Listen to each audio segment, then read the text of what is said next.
우리는 에스라서를 통해서 인간의 죄인됨 그 부분을 지금 계속 살펴보고 있습니다. 지난 시간 7장 1절에서 10절 말씀을 통해서 간결하게 에스라의 특징을 소개를 했고요. 우리가 생각했던 오해하고 살아왔던 부분에 대한 도전을 했습니다.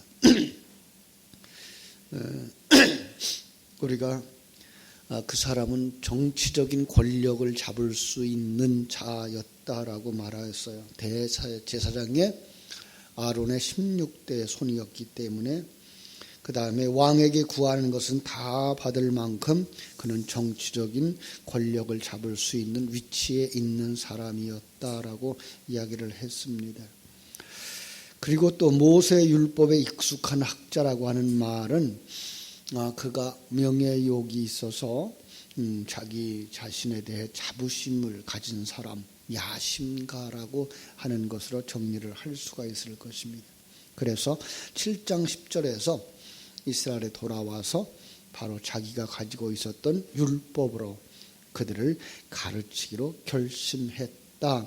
다시 말하면 에스라는 이스라엘을 통치하는 방법으로 율법을 사용해서 그들을 지배해 나가기로 결심했다라는 이야기이고, 그것이 바로 죄인들의 그 죄적인 원리에 기초한 결심이었을 것이다라는 것이죠.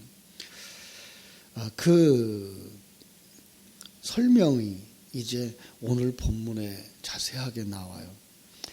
결국 에스라 자신의 그 어떤 정치적이고 종교적인 야망을 이루는 일과 또 이 바사왕 아닥사스다의 유익이라고 하는 정치적인 야망이 한데 결합되어진 결과가 이제 아닥사스다 왕의 보냄을 받은 에스라의 이스라엘에서의 일이었다라고 보는 거죠. 그래서 11절에서부터 26절까지는 아닥사스다 왕이 에스라에게 내린 조서이고요. 그 다음에 27절, 28절은 에스라의 찬송이라고 이렇게 볼 수가 있을 것입니다.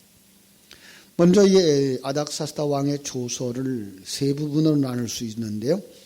12절부터 20절까지 이스라엘로 돌아갈 마음이 있는 사람은 누구든지 데려가라라고 하는 내용이고, 물적 자원을 풍성하게 제공하겠다라고 하는 거예요.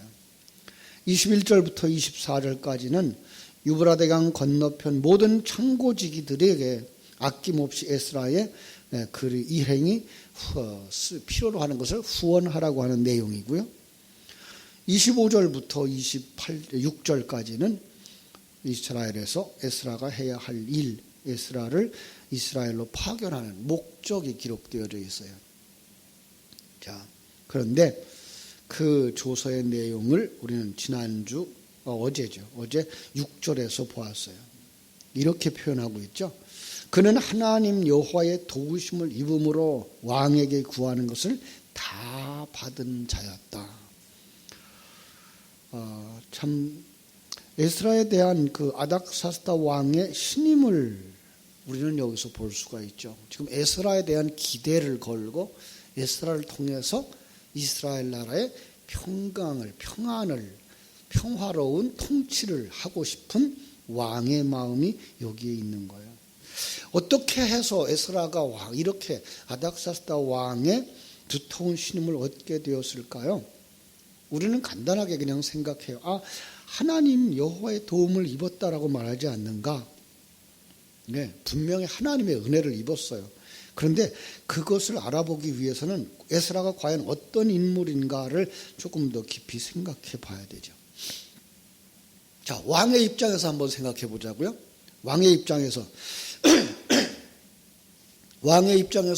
에스라는 바사의 국민일까요? 이스라엘의 국민일까요? 생각 안 해봤죠? 자, 지금 이스라엘 백성이라고 성경에 표현했다 그래서 왕이 그 사람을 이스라엘 사람으로 여겨서 이스라엘 사람들을 다 떼어 보내서 그래서 이스라엘 나라를 세우려고 할까요? 아니면 거기도 우리나라야. 그래서 누군가를 그곳에 보내서 그곳에도 평안하게 해야 되는 거야 라는 생각을 가질까요? 후자죠. 그럼요.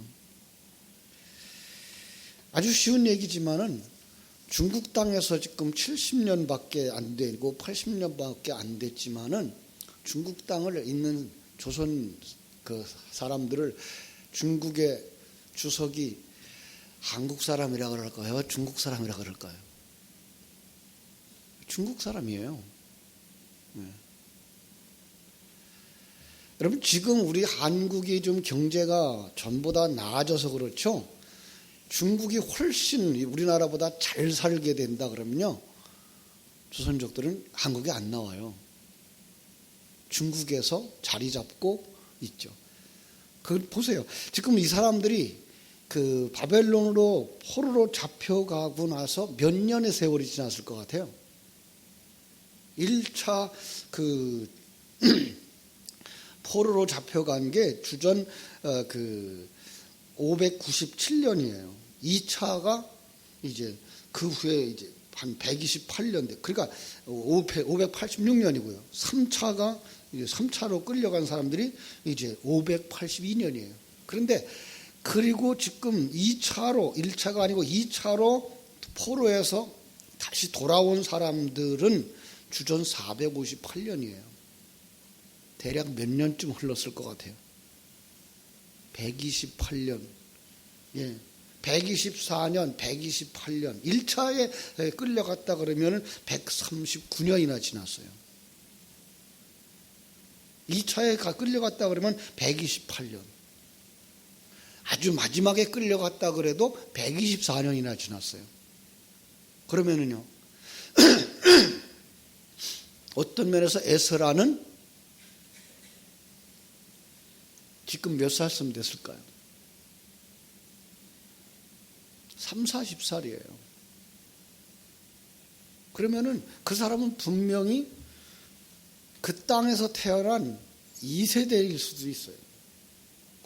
이스라엘 사람들 잡혀간 사람부터 따지면요, 한 3세대쯤 되는 사람이에요.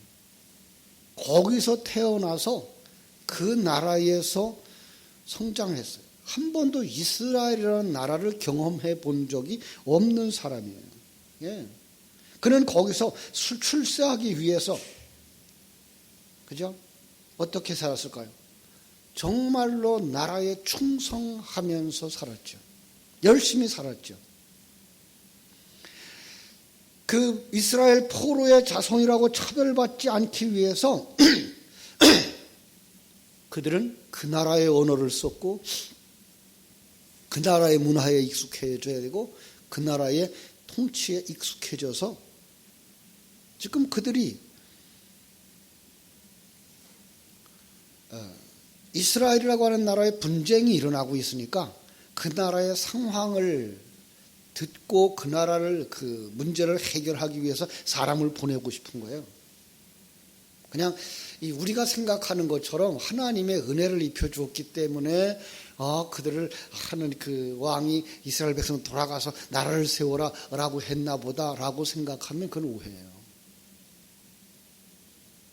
우리는 너무 성경을 쉽게 생각하죠. 세상이 돌아가는 걸 너무 쉽게 보고 있죠. 하나님이 하시니까, 하나님이 다스리니까 이런 정도로만 알아요. 그러나 이 세상은 이 죄인에 의해서 지금 지배되어지고 있어요. 죄인들의 인간관계를 속에서 지금 만들어지는 거예요. 그래서 이렇게 갈등들이 많은 거예요. 모두 다 자기의 욕망, 자기의 야망을 채우려고 하는 거예요.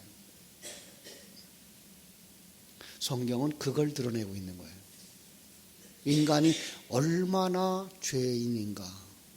인간이 참 이게 우리의 모습이라는 걸 성경은 우리에게 보여주고 싶은 거죠.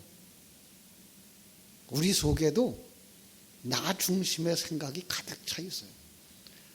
정말 예수를 믿으면서 하나님의 은혜에 깊이 들어가서 자기 부인의 삶을 살며 하나님의 인도하심을 누리면서 평강의 삶을 사는 그 자리에 들어가기 전까지, 아니 어떤 면에서 옛사람을 온전히 벗어버리고 하늘나라에 들어가기 전까지 내가 살아있어요. 나를 위하여 생각하고 나의 이익을 생각하고, 그리고 세상에 있는 모든 것들을 자기 이롭게 활용하려고 하는 이 죄인의 욕망이 우리 속에 다 있다고요.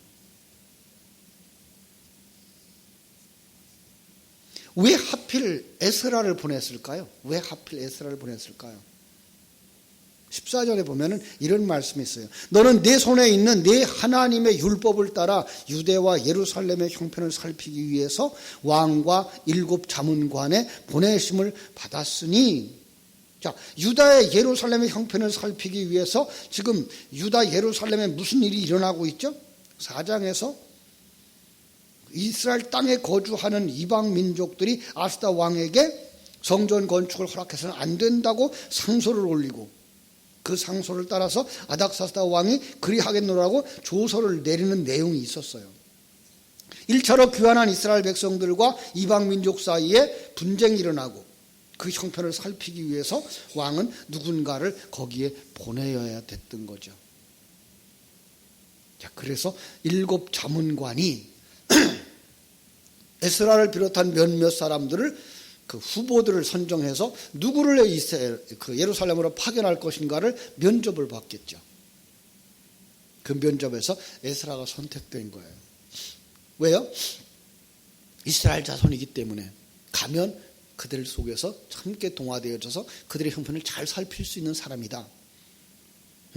그는 제사장 가문의 출신이기 때문에, 그리고 면접할 때에 대답을 잘했어요. 그죠? 그리고 나는 제사장이었고 율법을 아는 사람이기 때문에 내가 가서 그들을 이렇게 하면 내가 그들을 잘 살펴보고 올 수 있을 거라고 하는 분명한 자기의 그 소신을 이 사람들이 받아준 거죠. 그게가 이제 12절이에요. 모든 왕의 왕 아닥사스다는 하늘의 하나님의 율법의 완전한 학자 겸 제사장 에스라, 이렇게 얘기해요. 14절도 얘기하죠. 너는 내 손에 있는 내 하나님 율법을 따라서, 21절 하늘의 하나님 율법 학자 겸 제사장 에스라가, 25절 에스라여 너는 내 손에 있는 내 하나님의 지혜를 따라 라는 말들. 성경은 하나님이 에스라를 하나님의 율법의 완전한 자라고 인정해 주는 표현이라기보다는 지금 그 아닥사스다 왕이 그가 한 그 말을 그대로 받아서 너 그렇다고 했으니까 너 그것 가지고 가서 살펴라 라는 그런 의미인 거예요. 여러분, 그들이 어떻게 에스라가 하나님의 율법에 익숙한 사람인 줄 알겠어요? 어떻게 하나님의 지혜가 그에게 있는 사람인 줄 알겠어요? 그는 자기가 그 일에 적임자라고 아닥사스다 왕에게 나가서 이야기를 했기 때문에 네가 말한 그대로 가서 한번 해봐라 라고, 내가 여기서 밀어줄 테니까 그 일을 하고 와라 라고 한 거죠. 아주 간단하게 정리하면 유대 땅 예루살렘에 자꾸만 골치 아픈 일이 일어나는 것은 본 이 아닥사스다 왕이 그 정황을 살피기 위해서 신하들 중에 하나를 예루살렘으로 파견하기로 7 자문관들과 후보자들을 면접하죠. 그 중에 선발된 사람이 에스라예요. 에스라가 이스라엘 땅에 돌아오게 된 건 뭐 하기 위해서요? 골치 아픈 일을 해결하려고 하는 아닥사스다 왕의 그 정치, 거기에다가 자신의 명예욕과 출세의 야망을 충족시키려는 에스라의 의지가 서로 일치하면서 일어난 일인 거죠. 이게 죄의 원리예요. 그 증거가 25절, 26절. 예, 한번 볼까요? 25절, 26절. 에스라여, 너는 네 손에 있는 네 하나님의 지혜를 따라 네 하나님의 율법을 아는 자를 법관과 재판관으로 삼아 강 건너편 모든 백성을 재판하게 하고 그중 알지 못하는 자는 너희가 가르치라. 무릇 네 하나님의 명령과 왕의 명령을 준행하지 아니하는 자는 속히 그 죄를 정하여 혹 죽이거나 귀양 보내거나 가산을 몰수하거나 옥에 가둘지니라 하였더라. 모든 전권을 다 준 거예요. 모든 전권을 다 준 거예요. 어떻게 하라고? 아닥사스다 왕에게 충성하라고.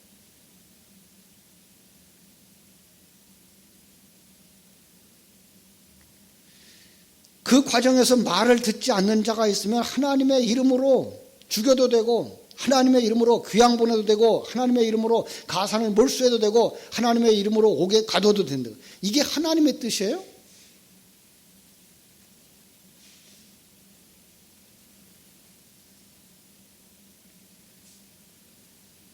(10절) 에스라가 여호와의 율법을 연구하여 준행하며 율례와 규례를 이스라엘에 가르치기로 결심했다고 하는 것은 하나님의 나라를 위한 것이 아니라, 이스라엘을 위한 것이 아니라 바사 왕국을 위한 거란 말이에요.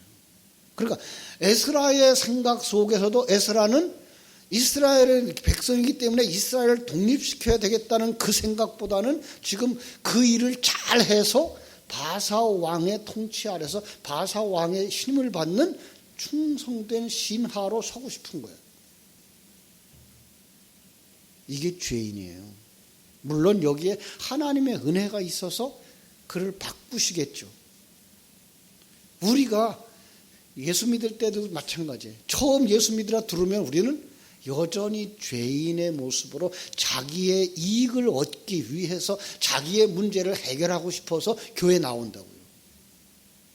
그래서 말씀을 통해서 하나님의 뜻이 그 속에서 변화를 일으켜서 하나님의 사람으로 만들어지게 하는 거지, 처음부터 바뀌어지고 만들어져서 교회에 들어오는 사람마다 다 천사 같아? 그렇지 않다고요. 교회에 오는 사람마다 다 하나님을 위해서 살아? 그렇지 않다고요. 우리의 기도의 내용이 무엇이에요? 내 것 해결을 받고 싶고, 내 문제 해결하고 싶고, 내 욕망 이루고 싶고,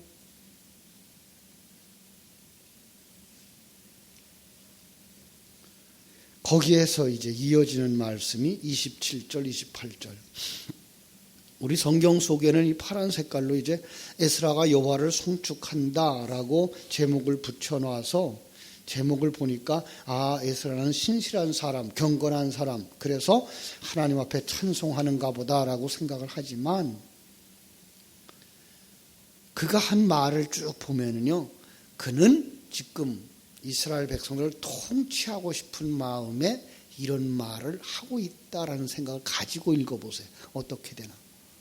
자, 보세요. 우리 조상들의 하나님 여호와를 송축할지로다. 그가 왕의 마음에 예루살렘 여호와의 성전을 아름답게 할 뜻을 두시고, 또 나로 왕과 그의 보좌관들 앞과 왕의 권세 있는 모든 방백 앞에서 은혜를 얻게 하셨던다. 내 하나님 여호와의 손이 내 위에 있으므로 내가 힘을 얻어 이스라엘 중에 우두머리들을 모아 나와 함께 올라오게 하였노라.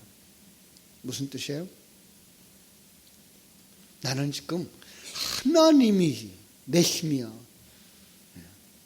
아닥사스다 왕이 내 힘이야. 그럼 너희들은 내 말 들어, 이거예요. 이 사이비 교주들이 잘 쓰는 말이 있죠. 그죠? 하나님이 나와 함께 있어. 어젯밤에 성령이 내게 말씀하셨는데 내 말 들어. 지금 그 말 하고 있는 거예요. 나는 다르다는 거예요. 나는 스스로 성령과 교통하면서 성령의 지시에 따라 움직이는 주의 종이니까 무조건 내 말 들으라는 거예요. 에스라가 지금 그 얘기를 하고 있는 거예요. 지금 에스라가 하나님을 송축하고 있는 것이 아니라 그 백성들을 다스리기 위해서, 백성들이 자기의 말을 듣게 하기 위해서 하나님을 이용하고 있는 거예요. 너무 심한가요? 이제까지 우리가 알고 있었던 에스라에 대한 흠집이기 때문에 그래. 흠집 내긴 것처럼 보일 것이에요. 그죠? 그러나 이게 죄인의 모습이라는 거 우리는 한 번쯤 돌이켜봐야 돼요. 왜요? 그 사람 첫 번째로 돌아가라라고 말할 때에 그는 돌아가지 않았어요. 왜? 돌아가 봐야 고생뿐이니까. 네. 그는 지금 이 땅에서 왕의 밑에서 신하로 있으면서 바벨론에서 잘 먹고 잘 살고 있기 때문에 무너진 여호와의 성전을 수축하러 가는 것은 싫었어요. 그런데 지금 들리는 소식에 거기서 성전이 다 완성되어졌다라고 하는 거예요. 그리고 왕이 또 보내려고 하는데 그들을 다스리고 통치하고 살펴볼 사람을 보낸다. 그러니까 에스라가 나서는 거예요. 근데 우리는 그냥 있는 글자 그대로만 생각해서 그는 굉장한 사람이야. 그는 율법을 잘하는 사람이야. 하나님의 은혜를 입은 사람이야. 그랬기 때문에 아닥사스다 왕도 그를 보냈어 라고 생각하는 너무나 좋은 면에서만 그 사람을 보고 있었기 때문에 우리는 우리도 그렇게 될 수 있다고 생각을 하는 거예요. 그냥 우리 그렇게 돼요. 그런데 시작은 역시 죄인, 허물 많고 자기의 야망을 이루고 싶어 하는 것들이 우리 속에 있다는 거. 하나님은 거기서부터 성령의 역사를 이루어 그를 낮추시고 자기를 부인하게 만드시고 그리고 하나님의 백성들로 만드시려고 예수를 보내신 거죠. 그렇습니다. 우리는 우리 속에 죄인됨을 우리 구약 성경을 통해서 좀 더 신실하게 살펴보고 오늘날 정치가 왜 이렇게 어지럽다고요? 다 죄인들이기 때문에 다 자기가 잘났다고 그러고 있고 오늘날 교회가 왜들 이렇게 어지럽죠? 다 자기가 잘났다고 생각을 해요. 자기가 죄인이라는 생각을 안 해요. 자기 속에 죄성이 있다는 걸 인정을 안 해요. 목사도 그러고 성도들도 그러고 백성들도 그러고 정치가들도 그러고. 그래서 지금 이 어려운 시국에 내가 잘못했습니다 하고 우리가 이렇게 돼서 이렇게 됐습니다라고 자기들을 근거로 삼아서 일을 처리하고 싶어서 시작하는 사람은 아무도 없어요. 그러니까 순수한 백성들만 누가 잘못한 거야. 말 잘하는 사람이 나와서 이렇게 말하면 그 사람 말이 옳은 것 같고, 자기들의 야망을 가지고 자기들의 논리를 가지고 말을 꾸며서 이렇게 말하면 우리는 이 사람 말이 맞는 것 같은 이런 속에서 살고 있다. 그 사람의 입장에서는 그게 맞을 수 있어요. 그러나 하나님의 입장에서는 너나 똑같은 죄인, 다를 바 없는 죄인, 예수의 생명이 아니면 여기서 구원할 수 있는 일은 아무도 없습니다. 하나님의 백성이 되게 하는 일, 하나님의 예배가 되게 하는 일 아무도 할 수가 없습니다. 우리는 그래서 우리는 성경을 보면서 에스라도 이렇게 죄인이었었구나. 사울도 이런 죄인이었었구나. 그 연약함들을, 죄성들을 내려놓기 위해서 진리의 말씀을 묵상하는 여러분 되시기를 주님의 이름으로 축원합니다. 기도하겠습니다. 하나님 우리 아버지,